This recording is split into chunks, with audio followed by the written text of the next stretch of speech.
ახალციხის მეორე საჯარო სკოლასთან არსებული არაგეგმიური ნაგავსაყრელის გაუქმება და დასუფთავება, ახალგაზრდების გააქტიურება და ჩართულობა გარემოს დაცვის პროცესში.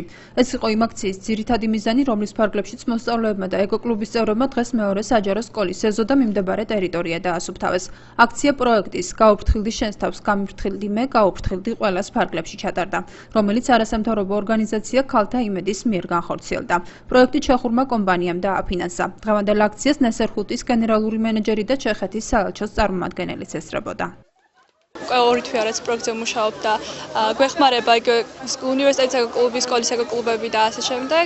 პროექტის სახელწოდება ვიცით თუ კაი არის გაუფრთხილდი შენ თავს, გამიფრთხილდი მე, გაუფრთხილდი ყველას. ქალთა იმედთან ეკოკლუბი უკვე დიდი ხანია მუშაობს და იგეგმება სხვა პროექტები ასევე. და ვფიქრობ, რომ წარმატებული იქნება ჩვენი ერთად მუშაობა. ჩვენი ორგანიზაცია სხვადასხვა ეკოლოგიურ პროექტებს აფინანსებს. ჩვენ ახალციხეში არასამთავრობო ორგანიზაცია ქალთა იმედის მიერ განხორციელებული პროექტის დავაფინანსეთ. დიდ მადლობას ვუხდით მათ, რომ დახმარებისათვის მოგმართეს. იმედი მაქვს, ეს პროექტი კვლავ გაგრძელდება, რადგან ეკოლოგიური პრობლემები ყველა ქვეყანაში არსებობს და მოხარული ვარ, რომ ჩვენი ორგანიზაცია ამ საქმეში მონაწილეობს.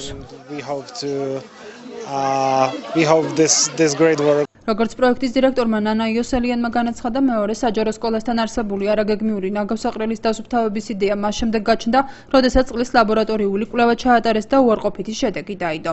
მისი თქმით, მდგომარეობა არასახარბიელო იყო, რადგან მეორე საჯარო სკოლის მიმდებარე ტერიტორია წლების მანძილზე არაგეგმიურ ნაგავსაყრელადაა ქცეული. ჩვენ უნდა გაუფრთხილდეთ ბავშვების ჯანმრთელობას პირველ რიგში. როდესაც წყალი, საკანალიზაციო წყალი სკოლის ეზოში მოედინება, აქ უკვე საგანგაშო ზარები ატეხილი უნდა იყოს, რა თქმა უნდა. და ამდენად ჩვენ ვფიქრობთ, რომ ამასთან დაკავშირებით ჩვენ კიდე სამოქალაქო სულა გვექნება, იმიტომ რომ მოსახლეობას პრაქტიკულად უნდა მივაწოდოთ ინფორმაცია იმის შესახებ, რომ უნდა გაუფრთხილდეთ ჩვენს ბავშვებს აუცილებლად.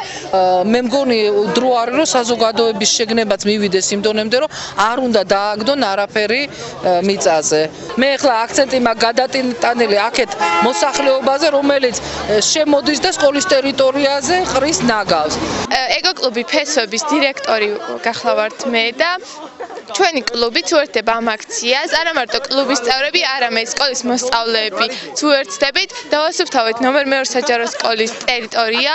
პროექტი გაუფრთხილდი შენს თავს, გამიფრთხილდი მე, გაუფრთხილდი ყველა 3 თვის მანძილზე გაგრძელდება და მის ფარგლებში ტრენინგები, სამოქალაქო კამპანიები და სხვადასხვა ღონისძიებები იგეგმება.